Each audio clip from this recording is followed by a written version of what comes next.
all sounded like you were dying. That was like the saddest happy birthday I've ever heard in my life. That was really bad. Okay. Well, that was really depressing. I think that actually made it worse for his birthday, but happy birthday, James. Okay.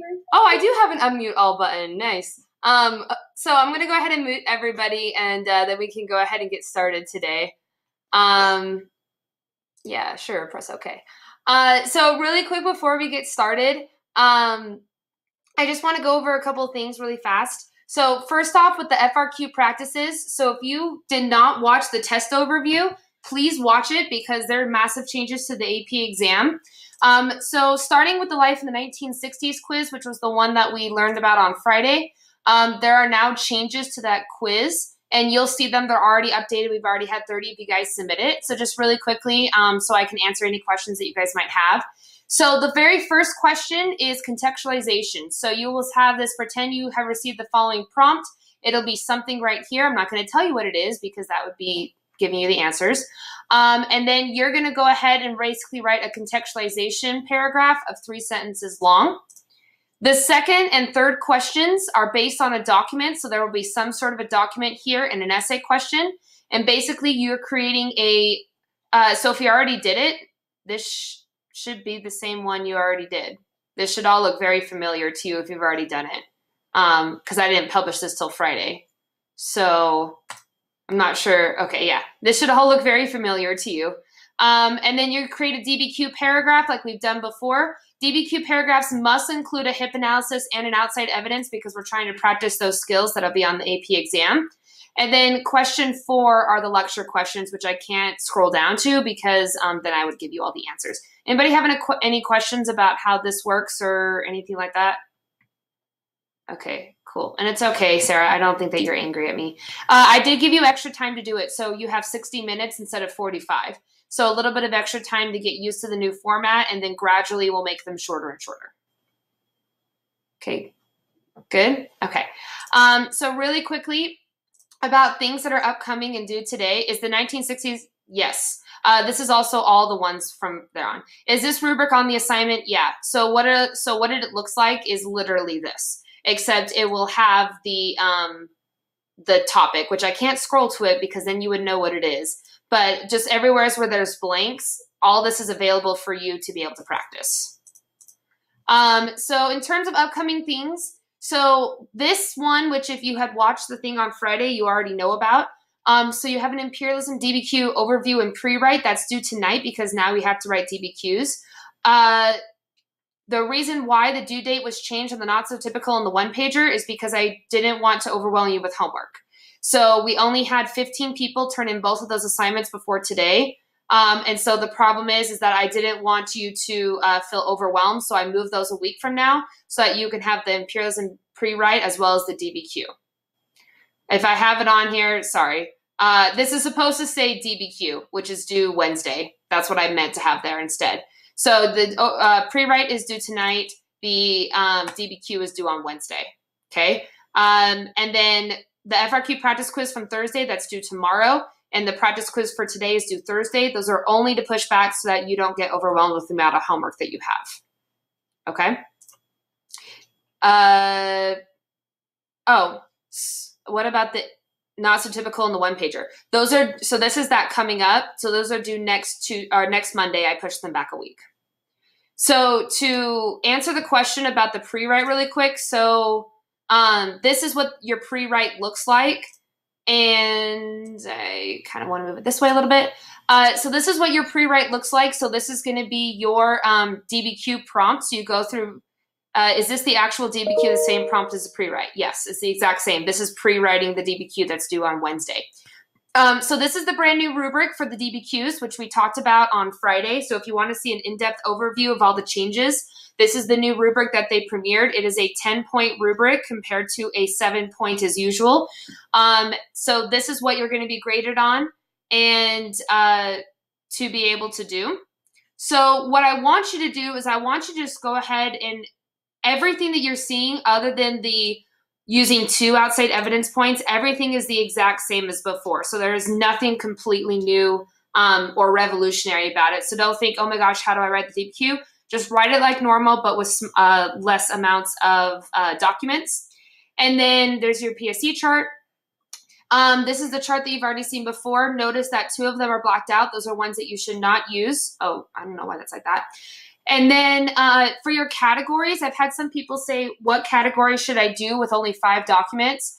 I would keep them 3 to 90, or sorry, I got distracted by Jacob's question.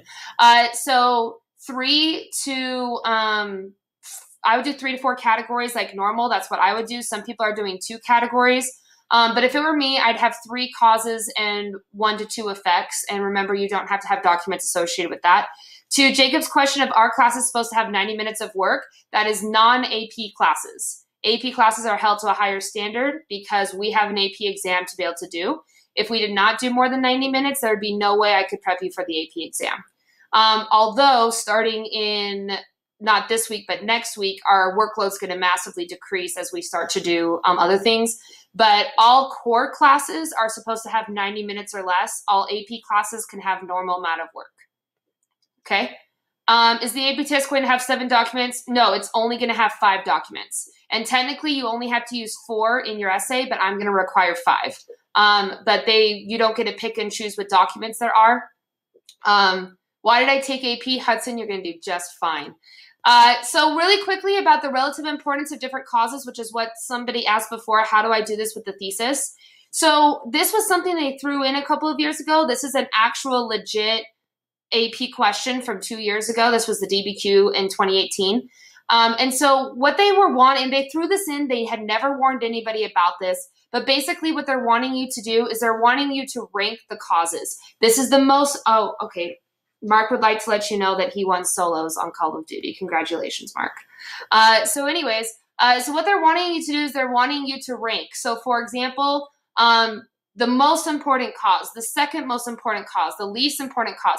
They've never done it again, but this is what they did that year. And it totally messed everybody up because we had never been told to do this. So I wrote some practice thesis statements down here. So you can see, although there were many different causes, LOQ, that were of relative importance, such as there are many different causes, that varied in their importance, such as whatever. You don't have to rank them in your thesis, as long as you are, some people will say like in descending order of importance, like, and then whatever it could possibly be from there. Okay. Anybody have any questions about the DBQ before we move on? Why won't it let me admit him? Okay. I hope he's there. All right, cool. So let's move on. Is this a cause and effect? Yes, because it actually legit says the word cause in it. See, importance of different causes. So that's a cause and effect essay. So how would you do the T-chart? Cause, effect. What are the causes of America's expanding role in the world, and what are the effects of that? So the main topic of your essay is, I mean, I guess these are both really similar. It's basically the expanding role of the United States in the world, but there's another term that is, and I'm not going to tell you what it is, but that's what you would go for there. Okay, any other questions? All right, cool. So I should have had this prepped and ready to go, my bad. So really quickly as I go to do this, I was going to show you this because this was my breakfast this morning. Are you guys all having crazy breakfast like that? Because that was my breakfast, was basically chocolate cake and Ritz crackers, and it was very good. I don't know if you guys are having the same exact thing as I am, but it was pretty crazy. Sorry, it's I thought I had this ready, but it turns out I didn't, so it's going to take like a few seconds for it to load. I did do the videos different this time, so hopefully it'll be a little bit better for you guys to be able to see compared to normal. Maybe. Hold on, it's going to be a second. It has this weird border. I don't know why it's doing that. Maybe. I might just have to have this on the left-hand side. I can't remember. What's the difference between relative importance and cause and effect? That there's no difference. So the only thing is with relative importance that you're supposed to change is okay, my screen totally just locked up here. The only thing that you're supposed to do, I'll just do it this way. It's fine. The only thing you're supposed to do is say this is the most important cause, second most important cause. There's nothing different about it. Does it count as a point? That year it was. So that year, part of the argument was that you had to rank them. So you can make your top 5, but I would keep your categories to really 3 or less. That would be my opinion. Do you do that for your effects as well? You don't have to. It's only the relative and constant. It was a really poorly written question, and they haven't done it since. So, okay. Anyways, since this isn't working the way I want it to, we'll just go ahead and do it this way. So, couple things. First off, like I said before, breakfast, yum. Second thing, I got caught for copyright infringement again, except this time by Oprah. So if you guys keep getting ads on my videos, I apologize, but there's not much I can do when I keep getting caught for copyright infringement. I wish it was the money was going to me, but now it's going to Oprah, so sorry. Other thing too that I noticed, so this is my stats for my videos. So you can see 107 views, awesome. 101 views, awesome. And then this one's Thursday, 24 views, and that's as of this morning. So I'm just letting you know, please make sure that you are, if you're missing things, make sure you're watching the videos because my viewership is going down and I want a really, really popular YouTube channel. So if you could do me a huge favor and get my stats up so that I could be one of the top YouTubers and be a good creator, that would be really nice. Maybe more people are watching the lecture. No. Oh, Mark says I have to be an influencer. Yeah, like and subscribe, that's for sure. And then other things too that I wanted to point out is that even though none of you are watching my videos, this guy named Tim really likes my videos and he comments on all my videos and I really appreciate it. So if you guys want to maybe like my comments, that's like, it's not a bot, it's Tim, okay? He says I have good content. So I'm really, really excited about that. I don't care what you guys say. So grades wise, some people have been messaging me, why do I have zeros on all my stuff? That is Canvas automatically giving you a 0. So anytime there's essay questions on a quiz, it gives you an automatic 0. So just be aware of that. That's not on me, that's on Canvas. So I'm just a little bit behind grades because I've been trying to get everything set up for this online learning. So if you have zeros, sorry, your parents can email me and I will send them an email saying that you're not a horrible person and that I promise I will update my grades possibly by Wednesday. Yes, that's what I'm saying. So any quiz that has any sort of free response, anything, any essay question gives you an automatic 0 on the question and it gives you an automatic 0. There's nothing I can do about it. I can't change it. It just does it. It gives you all zeros. So all of you, right now our class average is a 42% and it's because everybody's getting a 0. I can't do anything about it, but I am trying to catch up on grading by Wednesday. So you should see that fixed in just a little bit of time. AP exam schedule, just as a reminder, our exam is on May 15th, so make sure you're keeping that in mind. At 12 p.m. is ours. I did find something interesting. So for those of you who want to look at the positives of the world, you're very lucky that you are not an international school. So they're doing all the AP exams at the exact same time worldwide. That means in China, they are taking the exams at 1 a.m. In Alaska, they're taking the exams at 3 a.m.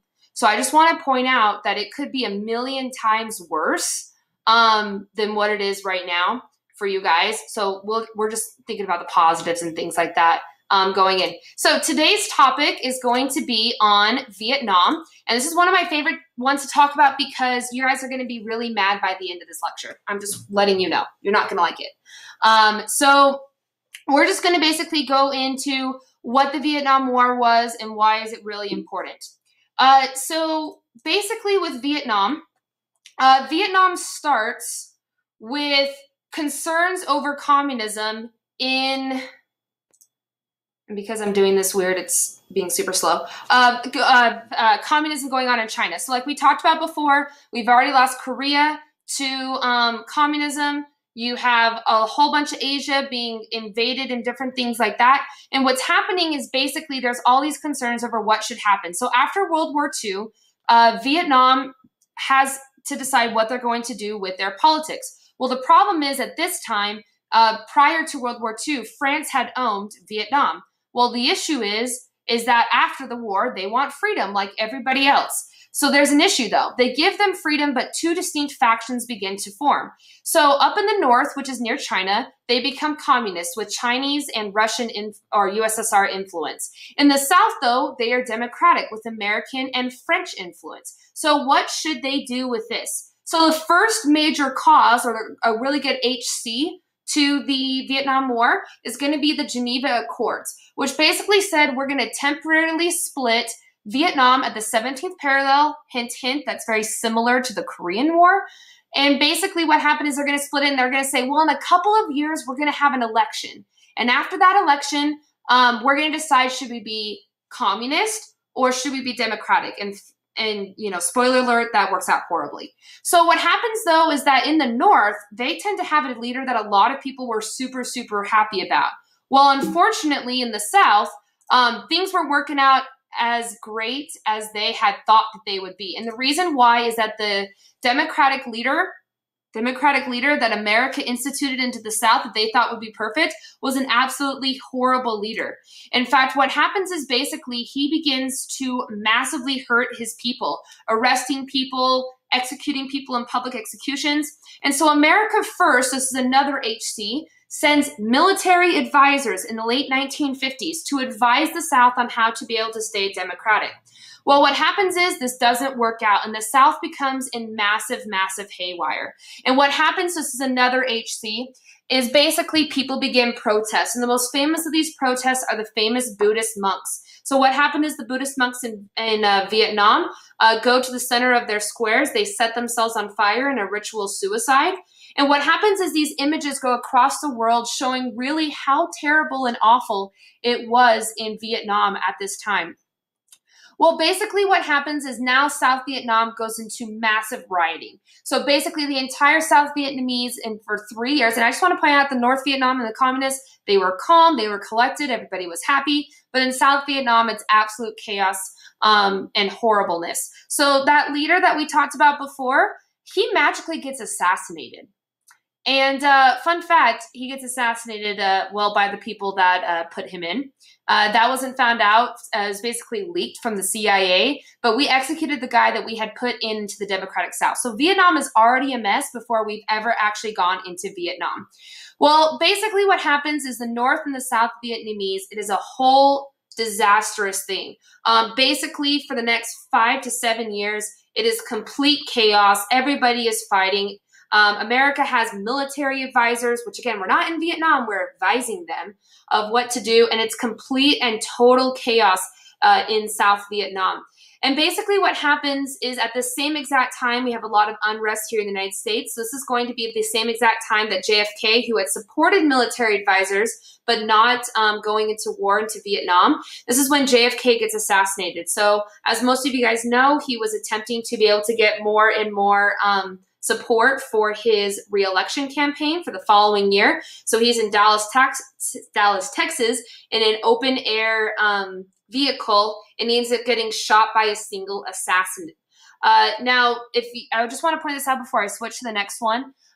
So JFK gets assassinated. He is shot in the head. His security advisor is also shot. This was the famous single bullet theory, which a lot of people thought there were multiple shooters, but it was determined that a single person shot JFK, went through them, and then ended up shooting the security advisor. I want to point out Jackie O, his wife right here. Notice what she is wearing. So he dies a few hours later in Dallas, Texas. She gets on a plane with Lyndon B. Johnson, the vice president, and he is sworn in as the president in this famous photo. Literally just a few hours after, oh, sorry, not this famous photo. We'll come back to him. I forgot that was in here. Wait, where's my famous photo? This famous photo. And what happens is that he becomes the next president. I just want to point out, anybody notice what she's wearing? The same exact outfit. So 12 hours after her husband dies, she's wearing the same outfit. That is blood spattered. And then LBJ ends up becoming the president. You can actually see that outfit. It is at the American Smithsonian Museum. And you can see that it does, you are correct. It does still have all the blood on it in the American Smithsonian Museum that you can see as well. We'll talk about LBJ. Yeah, people don't like him. So speaking of, thank you so much, Alan, for introducing our next topic. It's conspiracy theories. So what happens is they find Lee Harvey Oswald, which is the guy that ended up shooting JFK. He is arrested, and while they are moving him from another prison, he ends up getting shot and assassinated.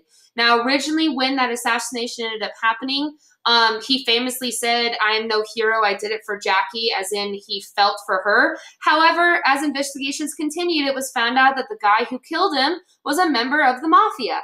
And then that led to one of the biggest conspiracy theories of all time. I would say that there are three major conspiracy theories in American history.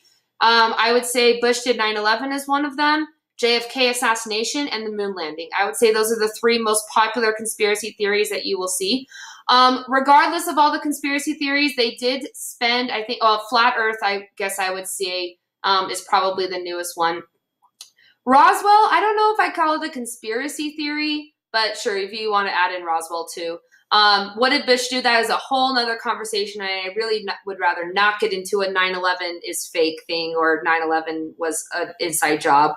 But you could talk to me personally about it, because last time I did that with a student, it was a 4-hour conversation. So anyways, but he did not do it. That is the official stance, and that's what I believe in as well.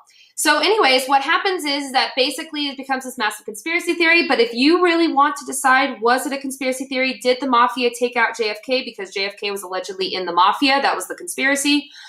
You can go ahead and go to this website, because what happened is that last year, Trump wanted to release all of the files regarding the JFK assassination. It had come up. It had reached the amount of time that was the waiting period. I think it was 50 years to release government documents.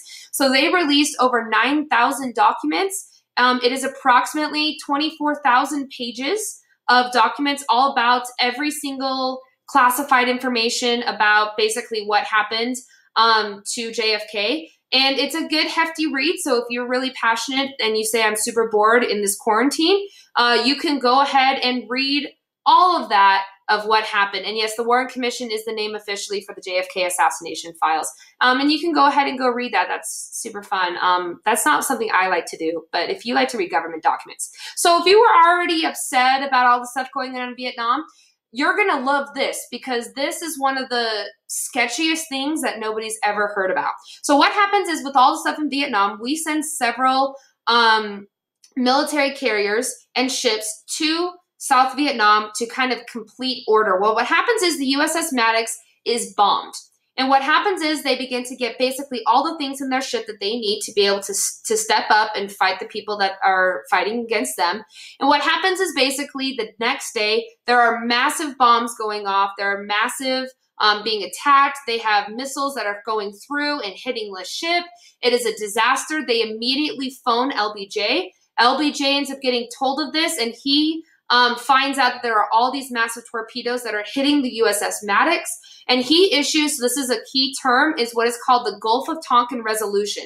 This is the official start of Vietnam, which is in 1964, and this official document is going to begin it, and basically what it says is that the president is going to pass this resolution that says, because of this incident, we are now justified in going and sending our troops into Vietnam.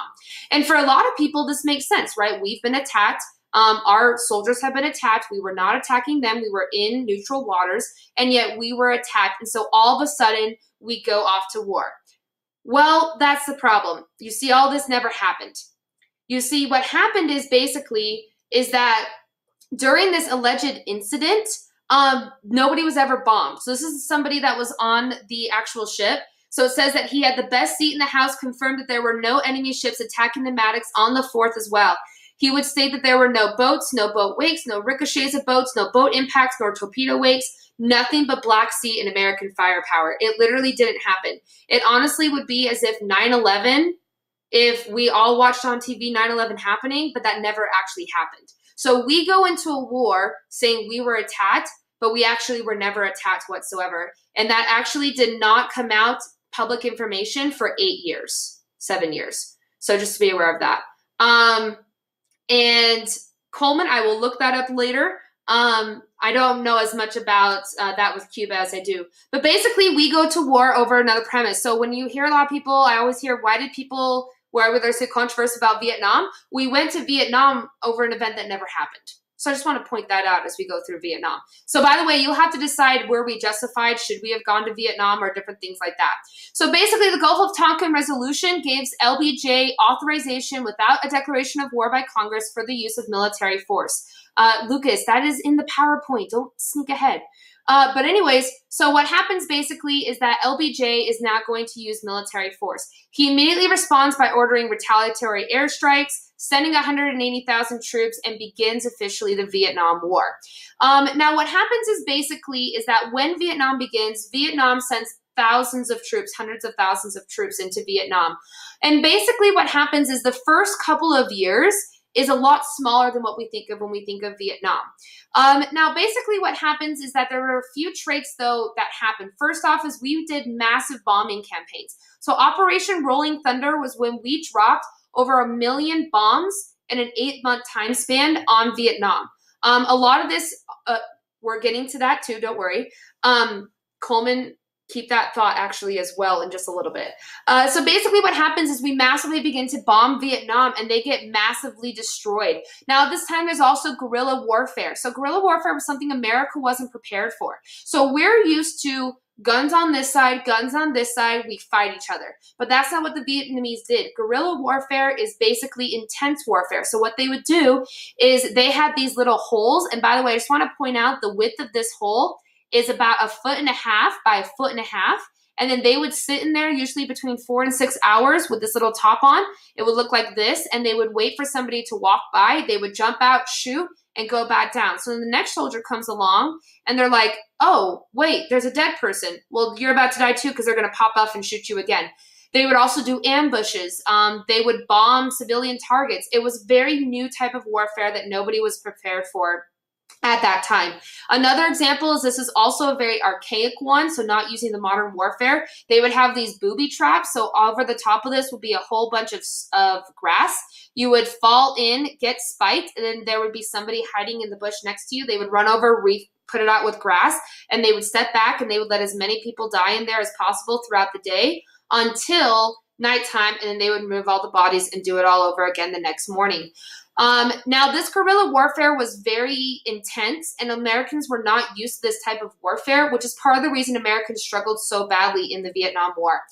But America was not that great either. In fact, we did 2 really awful techniques of warfare at the same exact time. So one of those examples is Agent Orange. So this was the idea, can we kill them with hunger? So what we had is we had this pesticide, and we would fly over all of their crops, hit this pesticide, and the pesticide basically killed everybody, or not everybody, killed all the plants underneath. Now, this was really successful, right? If you starve them out, you would starve them white and have them be able to surrender.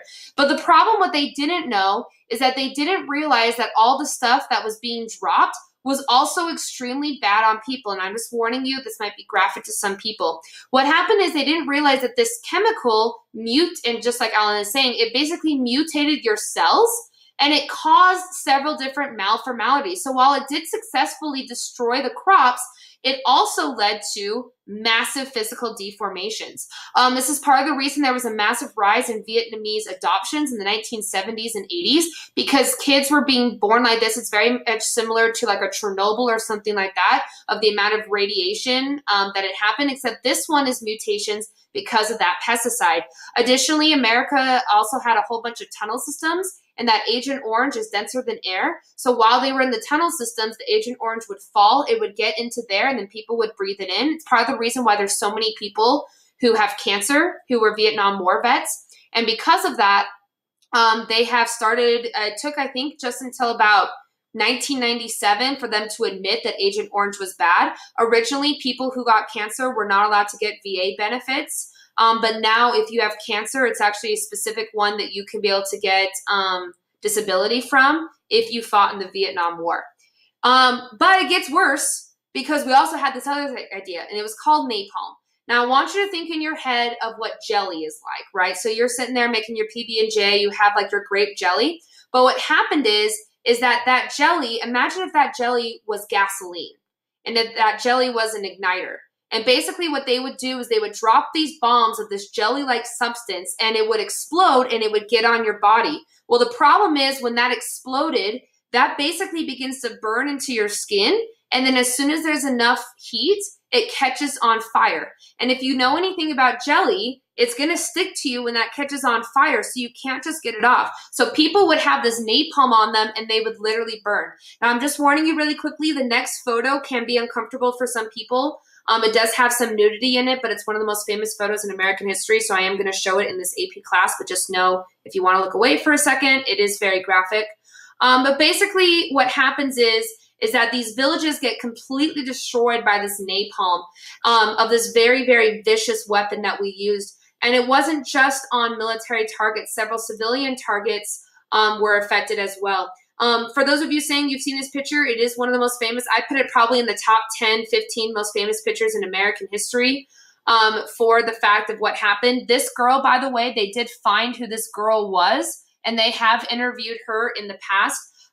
However, this is actually considered a banned photo. Several schools as well as libraries have banned anything with this photo in it due to its graphic nature.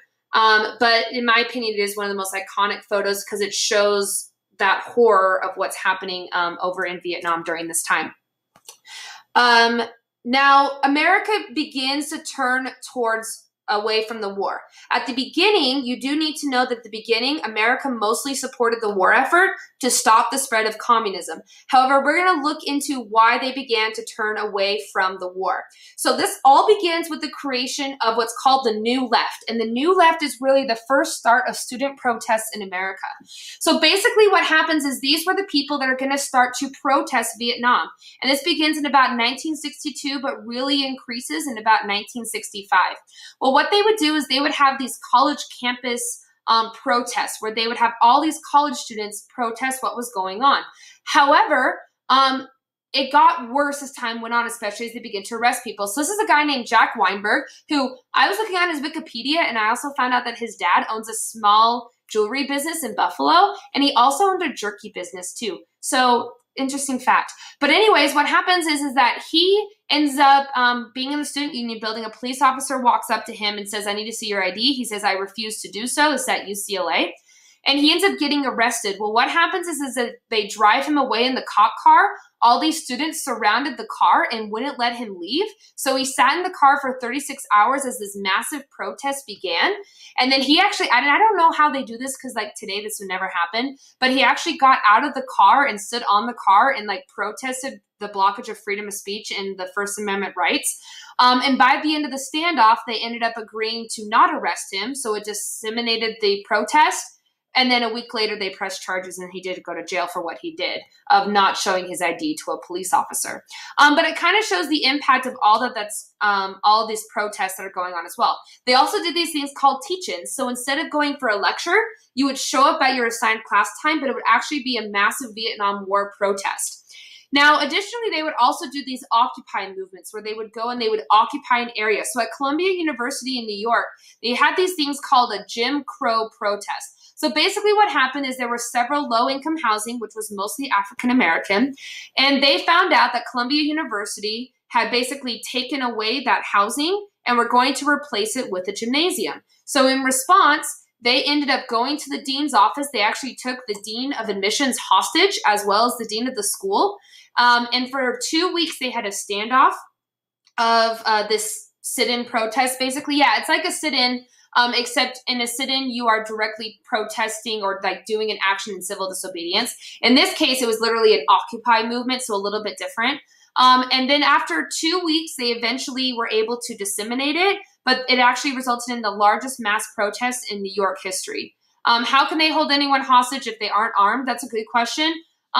You have to remember in the 1970s, what are the police going to do? The police in today's world would go in with like tear gas and things like that, but back then they didn't do that as much. We didn't have as much police officers. What if the dean isn't what? I do not know the answer to that because it's not a full question. Sorry. Now this also leads into what is called the counterculture. Now this is where, so quick warning, we're going to talk about adult themes here. So just be prepared for that. So basically, this was a brand new youth culture that completely went against all the conventions in middle-class society. So an HC for this would be like the beatniks in the 1950s. except this results in basically the hippie movement. So the hippie movement, which is basically love, sex, drugs, peace, really popular. All that begins with this hippie movement and this culture against the traditional norms. Not showering, yes. LSD was definitely the drug of choice. Marijuana, acid trips, things like that. Ask your parents more about drugs. Not really, though. Not ask them that. I don't want to get in trouble. But anyways, what was the HC again? Would probably be the beatniks in the 1950s. But this is also the flower power movement. So this is going to be where this is the, you hear the very, very famous phrase, and I apologize for its adult themes, make love, not war. That comes from this time period of this idea of peace and happiness and things like that. And they would actually take flowers, and when the police officers would come, they would put flowers in the barrels of the guns to be able to protest what was going on with there too. Now, this is also, it says the flower power that we talked about before a second ago. Now, this was also a literally a very trippy time. Very much the time of massive drug use, massive LSD use. The CIA was doing tests on soldiers on the effects of LSD. Everybody was literally high all the time if you were part of the hippie movement. Now, this is also, again, where you start to see the protests as well. You can't have peace and love if you have bombs going off. So you can see right here, drop acid, not bombs. Make love, not war. All those different things going on at this time as well. And that brings us to the thing that several of you guys have been talking about, which is Woodstock. So Woodstock was this massively popular music festival, and I believe it was in New York. So basically what happened is it was just supposed to be this like little hippie music festival. They expected a few thousand people, and it resulted in over 1.2 million people over a 3-day period. In comparison, Coachella brings in about 300,000 people compared to Woodstock that had 1.2 million people. So this was definitely, and I just want to warn you, I would not on a school computer Google Woodstock. This is about as tame as I found it. You're going to see a whole bunch of body parts that you probably don't want to see if you were to go and Google Woodstock. Because Woodstock was the epitome of the hippie movement. Miles, there's Jimi Hendrix right there, by the way. But basically, this was massive. Again, lots of sex, lots of drugs, lots of naked stuff. So please don't go Google Woodstock and don't get in trouble. I actually find it interesting because when I took A-Push, we would do shirts every year, which is what I had wanted to do this year, but unfortunately that didn't happen. But basically, we got shirts made for the year that I did A-Push, and it was the Woodstock logo. And now that I'm an A-Push teacher, I can't believe that my teacher approved that to be able to have, because Woodstock is very, very inappropriate. No, Coleman, please don't Google things. Tushar, I'm not sure why I'm cutting out. I don't know if anybody else is having that problem too. By the way, to address Gunnar's HIV thing, HIV is actually in the 1970s. So, but we will actually get into that as well. Okay. But anyways, another thing too is also the creation of brand new art pieces. So Andy Warhol is probably the most wackiest person that you will see with this art piece. So he creates what's called pop art. And this is the one on the left. And if you see, he was like a super, super, super unique character, and he created all this pop art. Now, I'm going to give you a flashback of a hard time in my life. Once upon a time, I took the A-Push exam. And when I took the A-Push exam, there was a question. And all it had was a picture of this soup can. And it said, what is the importance of this can? And my teacher never covered this in A-Push. And I'm like, what? It's a freaking can. I didn't know that this is one of Andy Warhol's most famous. The actual painting itself sold for around $45 million a couple of years ago. So it is very, very popular. But I had no idea that it was an Andy Warhol thing. I guessed it. And this was back in the day that if you guessed, you got a deduction if you got it wrong.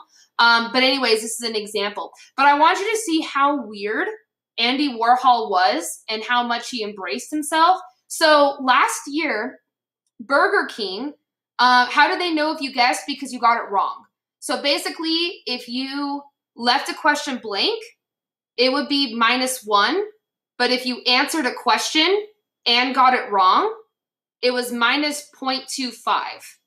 And so what happened is no matter what, you got it wrong. So if you, or I think it was minus 1.25. So you actually had more of a deduction if you got it, if you guessed it and got it wrong than if you left it blank. I don't know. It was this whole strategy back then where you would leave questions blank instead of answering them. It was a weird time. It was a weird time in my life.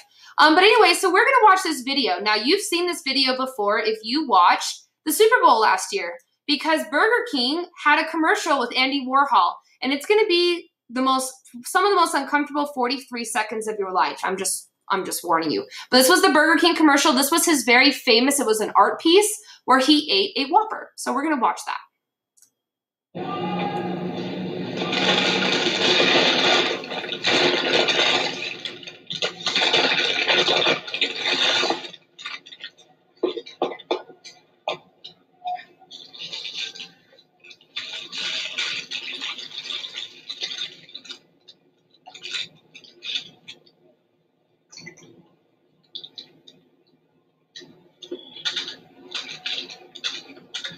Doesn't come out.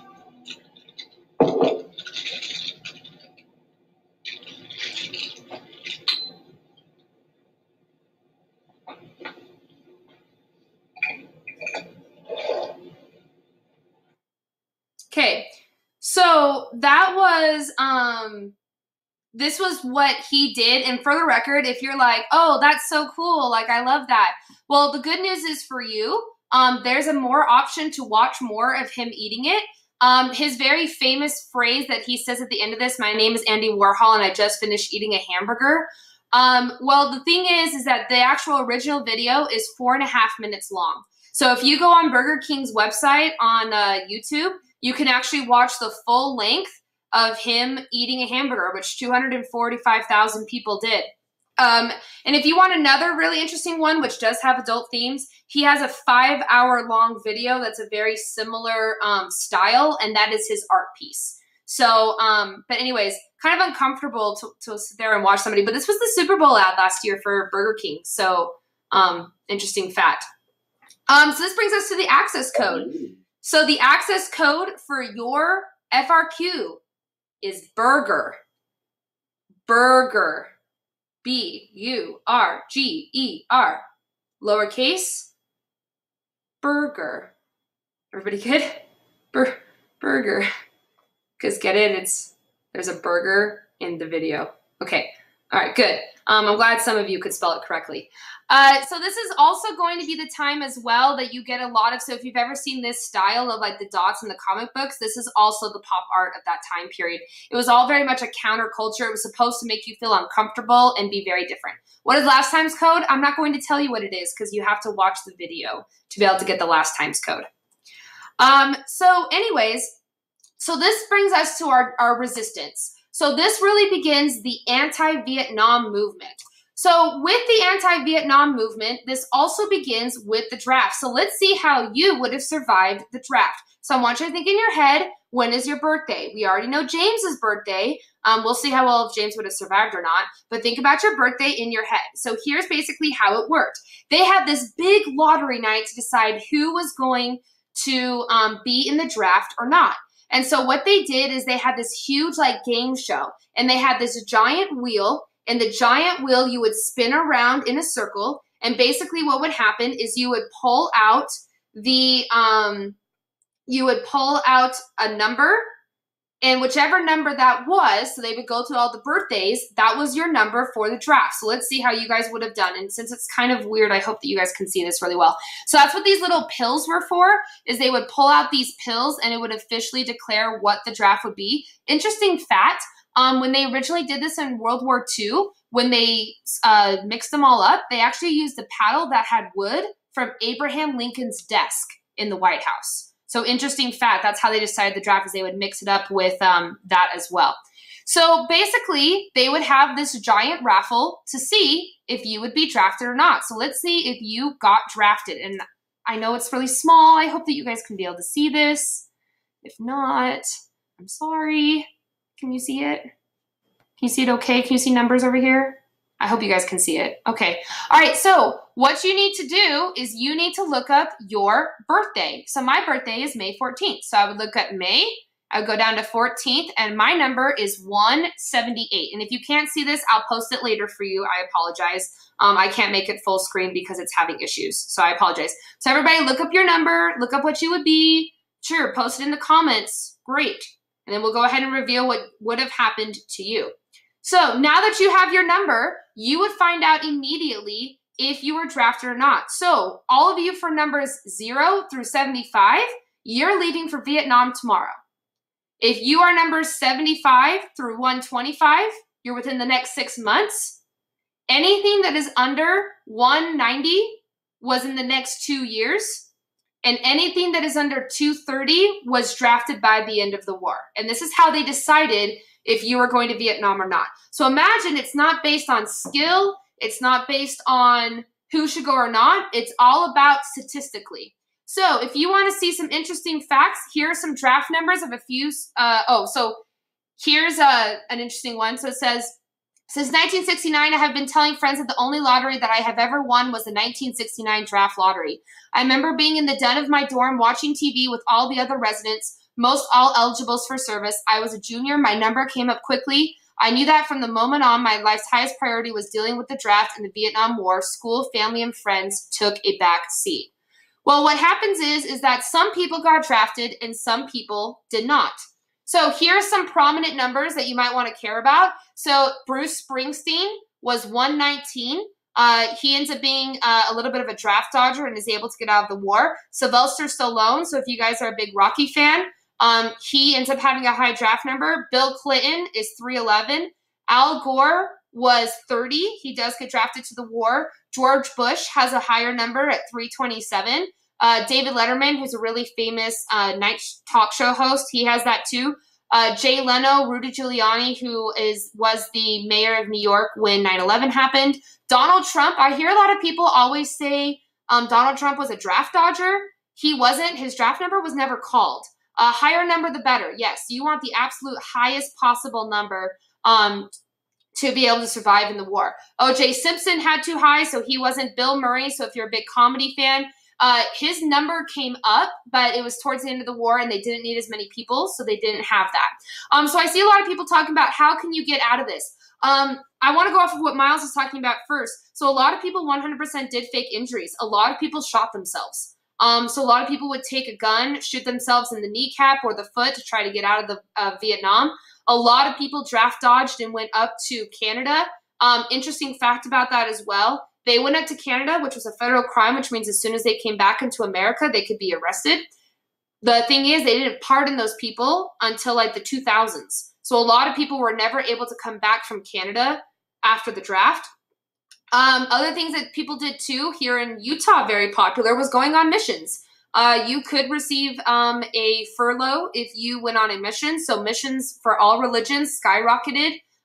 It's part of the reason why you'll see a massive increase. So if you're Mormon, you might understand this. If you look at the number of temples, you'll see a huge increase in temples in the 1970s. It's because of all the missionary work done in the 1960s, to not just to avoid the draft, for the record, but there was a massive increase in church membership as missionary use increased around the world. And then also other things that people did too. People went to college, people got married, anything they could be able to do to avoid the draft. If you wanted to say, like, I know it's kind of fun to joke about and things like that, but a lot of times it is life and death. I actually knew somebody at Murray that I talked to this guy about Vietnam. So they had 8 kids in the family. 7 of the 8 were old enough to go on a mission. So they went off on a mission. The one that was the youngest wasn't old enough, got drafted into Vietnam, ends up dying in Vietnam. So for a lot of people, it definitely was a life and death situation of deciding how to avoid the draft. Are they going to add women in the draft? They passed a law that said yes. The current administration has declined that so far. So my guess is if we turn towards a Democratic administration, that's some very much more equality in terms of draft and stuff like that. So I would think it would come back. But as of right now, no. Why do you think they declined it? Without going into politics, there's a lot of concerns over whether or not women are just as capable as men in being in combat positions. So that's part of the concern is in certain ones. So for example, the Marines just allowed their first female in 3 years ago. So into the Navy SEALs, I should say. And there's never been a female that has passed the Navy SEAL all the tests. There was one woman who did it and then she quit. So there is a massive concern over whether or not women should be allowed to be in combat positions because they might be less than a male in the same combat positions. But I'm not going into the politics of that or my opinion on it. That's the government's problem. So anyway, so people start to resist the draft and people begin to really switch into... So that's part of the problem, is that there's never been a female that have passed the Navy SEALs test.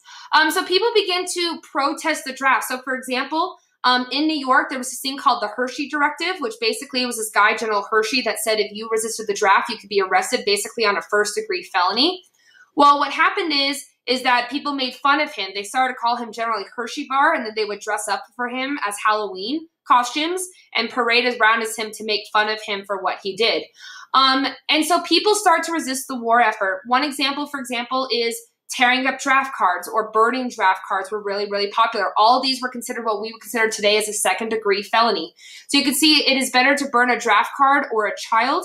And in terms of today, it is still a federal offense. It is much harder now because you would have to go get your PDF, print it out, and then burn it. But it is a federal offense, which is why a lot of people, after they did this, fled to Canada to get asylum up in Canada as well. So the problem is you had two sides. While there are draft dodgers too, is that fair to the soldiers that are going off to war? And so what happened is that people began to protest that war effort in many public ways. We talked about the Muhammad Ali one from before, or Martin Luther King Jr. as well. One major impact, by the way, of the Vietnam War that there was concession for, if you will make sure to put down the 27th Amendment. The 27th Amendment gave 18-year-olds the right to vote. The idea was if you're 18 and old enough to be drafted, you should be able to vote. So the age of voting went from 21 down to 18. There have been 26th Amendment. My apologies. It is probably the 26th. Whatever I put on there is the right one to be able to have that. So they lower the voting age because the idea was that you should be able to vote out the people that are making you go off to war. I don't know if you guys know this right now, but there are 4 states, as well as Washington, D.C., that have considered dropping the voting age to 16. The reason why is because concerns over school shooting and gun rights is that if you're forced to be in a situation where there might be a school shooting, shouldn't you be allowed to vote out the people who are making these gun laws? And so there were several states that have considered dropping the age to 16. It would be unconstitutional, so that would be probably up to the Supreme Court to decide. But there have been considerations of dropping it down to 16. So what happens is you have 2 different separations. You have the hawks and the doves, and you need to know the difference and some examples of what they did. So we're going to start with the hawks, the pro-war, and you need to know that almost everybody was pro-war before 1968. Okay, so in fact, 80%, I think 70 to 80% of Americans did believe that we had done the right thing in Vietnam. And a lot of this, 70%, there you go. And a lot of this is because of concerns over what was going on. So you can see 70% of Americans believe that war protests were acts of disloyalty. Didn't help with people making up rumors of school shootings. Yeah, that didn't help at all. So what I want to do is I want to learn a little bit more, or show you guys a little bit more about what these people did to convince people that the Vietnam War was bad. Now, a lot of people did protest, like you can see here, kill a commie for Christ, and bringing in that Christianity to be able to do this. But what about war songs? So during the Vietnam War, there were several songs that came out that people wanted to do to show their protest either for or against the Vietnam War. So we're going to hear some bops today of some songs. So we're going to hear some of my favorite, show you about the Doves, because their songs are way better. So the Doves are the people that are the peace, love, no war, you know, different things like that. And so basically they wanted to protest the war. Well, they had several different ways of doing this. So they said, bird cards, no people, hell no, we won't go. Sorry for the swear word. Make peace and love, not war, all these different things to be able to show that they disagreed with what was going on. Now their bops are like way better though. And these are probably ones that you've heard of before. So let's start with this one. The entire movie is an entire ode to history. So like, yeah, life's like a box of chocolates. You never know what you're going to get. But in that movie, if you rewatch it, you'll notice several different historical references. So we'll start with ones that you've already probably heard about. So if you know he has polio in the 1950s, the polio vaccine comes out to be able to stop that. This image is from when, this is Governor Wallace. He's the guy that was the guy that got elected in Alabama on the Segregation Forever platform. So this is him stopping African Americans from entering, JFK before he's assassinated, the moon landing, the Black Panther Party. And then in terms of Vietnam, you'll end up seeing, and I guess this is twice. So this is John Lennon, the Christmas song. This is him at an anti-Vietnam protest, the hippie movement, and them in Vietnam. And it's all about that different movement. So heading into 1968, if you'll star this, this is a turning point. I'm sorry, this is going to go probably a little bit longer than I want it to. So if you need to bounce early, I totally understand. We probably have 20 to 25 minutes left. It's hard to teach a topic that I usually teach over 2 different days. So I apologize, but if you need to bounce, I totally understand. So 1968 becomes the massive turning point of the war. So it begins with what is known as the Tet Offensive. Now in Vietnam, Tet is the Vietnamese New Year. It is actually the most important holiday in Vietnam. And basically during this Vietnamese holiday, all these people are with their families. It's very similar to like Christmas when everybody goes, or Thanksgiving when people go visit their family. Well, that's when the North Vietnam or the Viet Cong begin to massively bomb South Vietnam in what's called the Tet Offensive. It's one of the deadliest pieces of Vietnam. Stop making noise. I'm sorry. Okay, so anyways, so what happens is that basically you have this massive... Mark! Go sip your soda elsewhere. Yeah. So what happens is basically... they have this massive bombing campaign in January. Don't tell you that you like him. He's being bad right now. So anyways, what basically happens is there's this massive bombing campaign in January of 1968. Then what happens is that TV becomes the turning point. Before, it took a long time in World War II for all of the film footage from the war to come back into America, but now all of a sudden it's live streaming basically. And yes, it is a microwave. He ate the last 5 chicken nuggets and he's very proud of that. He let me know I have to go buy chicken nuggets for him again. So anyways, basically what happens though is that television begins to show all these horrible horrors.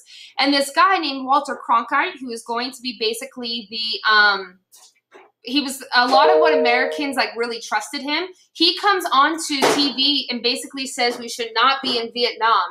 And so what happens is that people begin to turn away. In fact, when Walter Cronkite said that very famous speech, LBJ watched it, turned to his partner, his major person, and basically said, it's over, I've lost the average citizen. 3 days later, he decides not to run for re-election because he knows America does not like LBJ at this point. And the dinosaur nuggets are the actual ones that he's eating right now. So, same with Finn.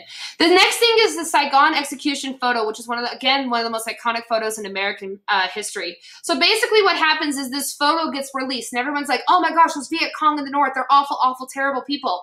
This is a South Vietnamese officer that is being paid for by the Americans, killing a North Vietnamese guy that they are assuming is a communist. And this photo spreads, and I'm not going to show you the more graphic versions of the same exact photo, but people begin to say that this needs to stop of what is going on. LBJ then decides not to run for president. He knows he's going to lose, so he declines to do so. All of a sudden now people cannot trust their government. And probably the reason why he did this too is that they also hated this as well. So Miss Saigon, if you were in my core class, you would hear songs from Miss Saigon. Miss Saigon is the end of this time period. It's all about men that were Marines that fell in love with women in Vietnam and they had kids together, but those kids were not allowed to come back and have citizenship in America. And that's what all Miss Saigon is about. So imagine, for example, if you think, wow, people hate you, imagine if this is what people said about you. Hey, LBJ, how many kids did you kill today? It's part of the reason why he decided not to run is because people hated him so badly at that time. Then you have assassinations, urban rioting, there's protests all over America that's really bad. Nixon gets elected and he wins the presidency because LBJ decides not to run. There we go. And now it begins the downhill slope. So everything right here is really, if you want to put next to this, this is the end of Vietnam. So basically what happens is this begins with the bombings of Cambodia. So basically what happens is Richard Nixon, who says that he is going to de-escalate the situation, he massively begins to bomb Cambodia. Now, usually this is the first time that people say, wait a second, isn't the war Vietnam? Yeah, that's right. It is Vietnam. And yet we're bombing Cambodia, which is not even that country, as well as Laos next to it. Now, what happened is that Nixon secretly sent and began to massively bomb Cambodia. This is Vietnam over here, Cambodia, and Laos. So Laos and Cambodia began massive bombing as well as infiltrating with 50,000 troops. Within 6 years, America has dropped 2.7 million tons of bombs on Cambodia. And I just want to point out again, we were not at war with Cambodia. We never declared war. And in fact, the invasion was secret for a lot of people. And I'll talk about that in a second. So basically what happens is that they begin a massive invasion into Cambodia to stop communism from spreading into Vietnam. Well, what happens is basically this massive bombing campaign is going to destroy a lot of Cambodia as well as Laos.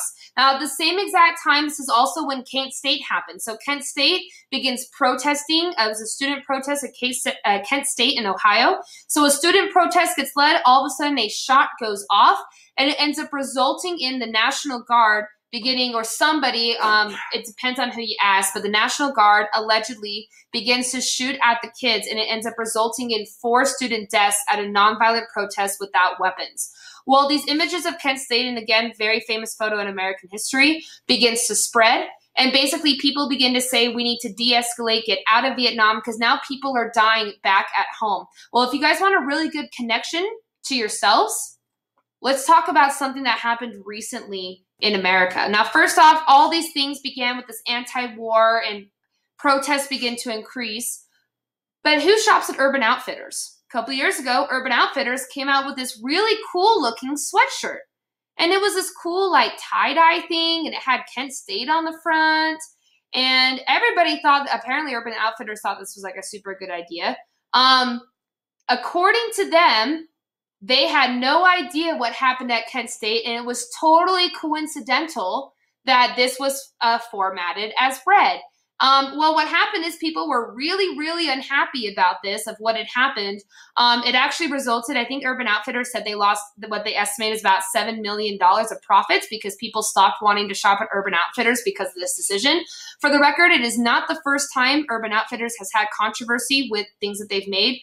That's probably not a discussion for now, but you can go Google it, I'm sure, and learn a bunch of information. They did pull this, but not before 40,000 people bought it. And by the way, this year is the 50th anniversary of Kent State, which is on May 4th of this year. That's the 50th anniversary. But anyways, so let's talk about the impact, though, of all these bombs going on in Cambodia. And I meant to flip this, but that's my fault. These are called UXOs, which are unexploded ordnances. Now, basically what happens is all the time there are bombs that are found from previous wars. So a couple of years ago, there was some guy that was like canoeing in the river that's in London. And he was like, oh, shoot, there's a bomb in the river. And it was from World War II, and they had to close down London to pull out this bomb and defuse it. It happens all the time, a lot more often than you would think. I just saw last week that they found a German submarine off the coast of the United States that they had to defuse. These are all what UXOs are, which are these unexploded bombs from previous wars. Well, Cambodia, unfortunately, a lot of people don't know this, so 2.7 million bombs dropped. 67% of Cambodia is unlivable because of all these bomb fields that have been left in Cambodia. So these are actual photos from like today and things like that. So they find these bombs all the time that we dropped on Cambodia that were never exploded. And because of that, basically Cambodia has all these signs. So if you ever go to Cambodia, you'll see this, warning kids not to go and touch the bombs because there's all these massive bomb fields that are all over here. Now the problem is though, is that this is a way of economy for a lot of people in Vietnam. So what kids will do, as well as parents, is they'll go and they'll dig up the bombs, and then they'll repurpose those bombs and recycle those bombs. So you can see, for example, that this is being used as a planter of one of the unexploded bombs that has been defused. This family is taking those bombs and remaking them into spoons. And if you're like, oh, great, recycling, those bombs are not diffused yet. So they had to defuse the bombs, then repurpose them, and hope that they don't get exploded when that happens. Now, if you like to live on the dangerous side, so this is in the main city in Cambodia. This is called the Craters Cafe. Instead of repurposing them, they took all the live bombs, put them in this cafe, and then basically what happens is you can go eat at this cafe with all these unexploded bombs and hope that you don't die. So that's, if you're really adventurous, you can go there. You have to sign a waiver before you go in. And then you can eat Cambodian food with unexploded bombs all around you at this Craters Cafe. Now, in all seriousness, no, this is very, very dangerous. These people who try to repurpose these are trying to be able to attempt to fix these. So what they'll do is they'll try to grab them, but unfortunately, it ends up exploding a lot of the times. In addition to that, so this woman, what happened is that her husband was selling the scrap metal to a guy. He came over, the guy was touching the bomb, touched it the wrong way, it exploded. She died, 2 of her children died, and she lost her leg from that experience of the bomb exploding at her home in Cambodia. One other thing too, I just want to point out about these UXOs. So the current statistic is that 67% of Cambodia is unlivable because of these bombs. America, don't worry, America's helping out. They ended up donating $25 million to Cambodia as a sorry for what happened. They also said that they were going to pledge money to clean up Cambodia. Out of that $25 million that they donated back in the 1990s, they have cleaned up approximately 0.2% of that 67% to help out the Cambodians. And the current estimate, if America continues to get rid of these UXOs in Cambodia, is they expect that Cambodia will be completely free of all bombs in 2170. So don't worry, Cambodia will be just fine in 2170 when we take away all those bombs that we dropped in the 1960s and 70s on Cambodia. Now, also in this time period in 1970 is going to be the My Lai massacre. So the My Lai massacre is basically, you had this team, it's called Company C, Company Charlie. And basically what happened is Company Charlie had several people die from the Viet Cong. So what they did is they went to a local village. They said all these people are communists, and they executed all but 3 people in this village, over 670 people. Now this was completely, there was no orders to do this. They did this on their own, and it resulted in all these people that ended up dying, and then they were, 504, and they put all these people in a mass grave at the My Lai massacre. By the way, this was kept secret until the information was leaked of what had happened in My Lai. In terms of overall, 50 were under the age of 4, 69 were between 4 and 7, and then 27 of those were over 70 years old who were killed for being suspected Viet Cong communists of the North Vietnamese soldiers. And that's what it looks like today with all the bullets. Keep going. By the way, all these people that they killed, they ended up taking a really hot iron and they carved a C for Company C in their chest before they killed all those people. Interesting thing about that as well. But again, that was kept secret for a long time. And if you say, what did these people end up getting arrested? Nobody was arrested for this. There was one person that was court-martialed. They received a 6-month fine from their paycheck for what had happened in the My Lai massacre a couple years ago. So obviously, as we talked about before, people are really going to start to advocate, let's end the war. This comes into conclusion with the Pentagon Papers. The Pentagon Papers revealed 2 things. Number 1, we had been bombing Cambodia without the government's permission, or without the correct permission. And 2, that the Gulf of Tonkin resolution was fake. That event had never happened. If you watch The Post, that entire movie is about the release of the Pentagon Papers. Interesting fact, too, is that in the Pentagon Papers, they arrested the guy who released those papers because he said he wouldn't reveal his sources. It went to the Supreme Court, and it confirmed the freedom of the press under the First Amendment rights. The court case you need to know in AP Gov. Perfect. So I just want you to point out, if you notice in this chart, you'll see approval ratings. A lot of people, so almost 60, or a little bit around 70% of people agreed that Vietnam was a good idea. That changes starting in about 1968. And then all the way by the end of the war, you will see that they're almost 70% switched and said now is a massive mistake into going into Vietnam. So let's go ahead and let's end the war really quickly. So the period that is LBJ is what we call the escalation period. He didn't officially escalate it, but he pretty much did escalate the war. Nixon comes along, skyrockets the war, and then ends up de-escalating at this time. So originally we create these peace talks to be able to end the war between the North Vietnam and the Vietnamese.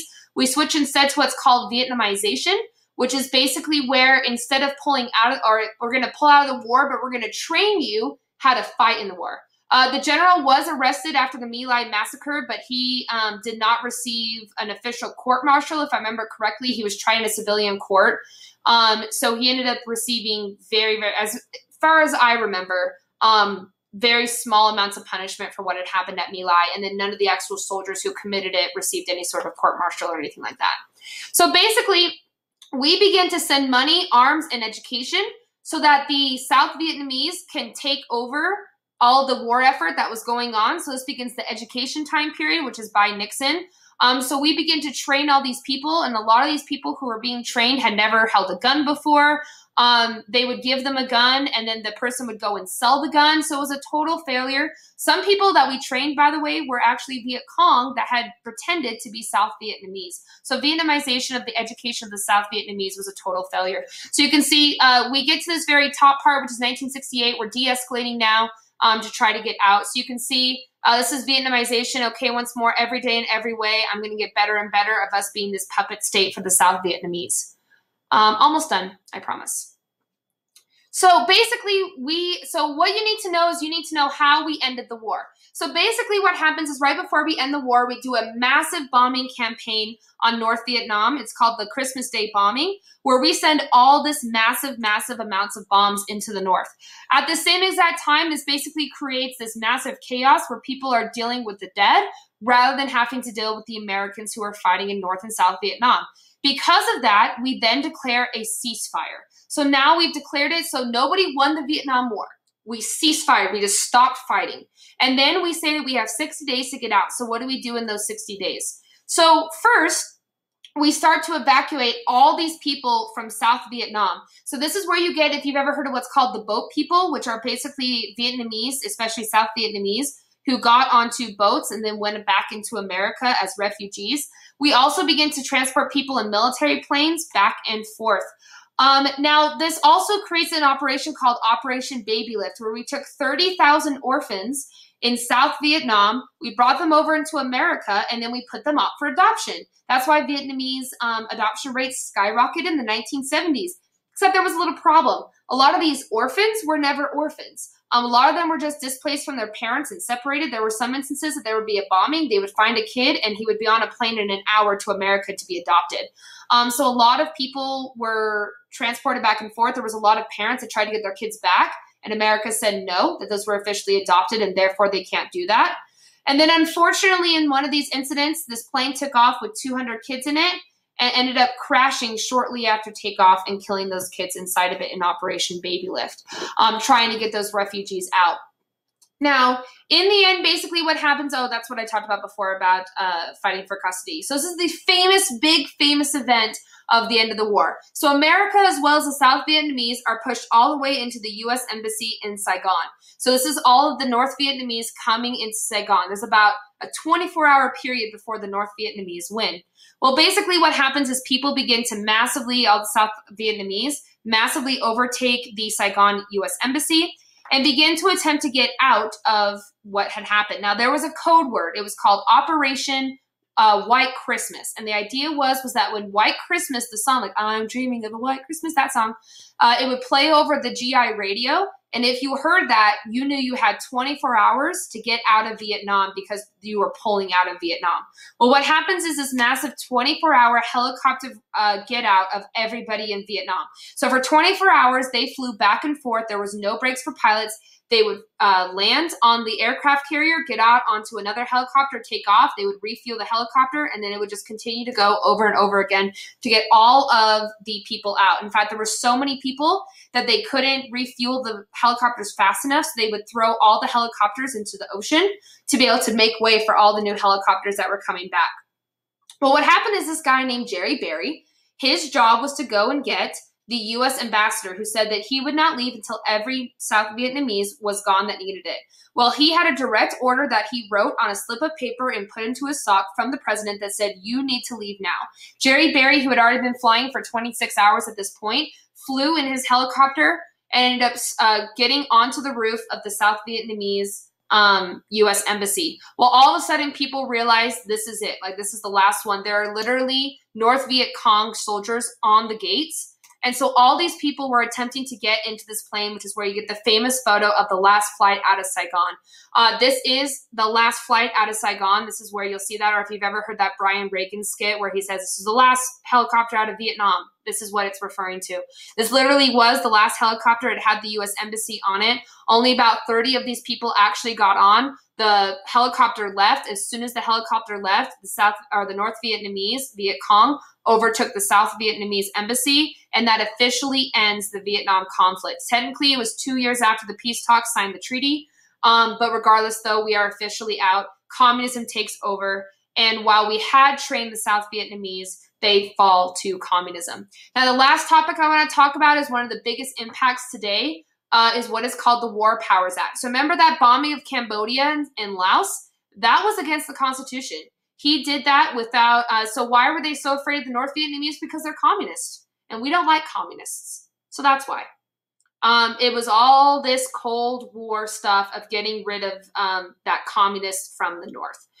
So the War Powers Act is something that happens in 1973, and that officially says that the president cannot just send people, it cannot just bomb people without permission. So the War Powers Act is one of the biggest reductions of political power of the U.S. president in terms of the military. While you are commander-in-chief, you can't just go drop 2.1 million bombs on Cambodia and expect nobody to care about it. Now, the reason why you might care about this is we just had an incident with the War Powers Act. Back in January, when we started to bomb Iran, that violated the War Powers Act. So Congress was not happy about that because they didn't ask permission. Nobody had been consulted when we bombed all that stuff going on in Iran. And because of this actually just happened 2 weeks ago before everything went to shambles. The House ended up doing a resolution to the War Powers Act, so we just edited the War Powers Act 2 weeks ago, that said that you have to get explicit approval before taking military action against Iran, as well as some other countries in the other countries in the Middle East. And basically what it said is you can't just go in and bomb people in specific military targets without congressional approval, or as well as talking to Congress as well. So at the time, there was basically a loophole where what he did was not violating the War Powers Act, but it violated the idea of the War Powers Act. And so because of that, they have now patched that. So he couldn't do what he did in January again. It would be against the War Powers Act of 1973 with the current resolution. Okay, so that's it. So now, anybody have any questions, comments? We actually ended earlier than I thought it was. We're actually pretty much right at 80 minutes. So that's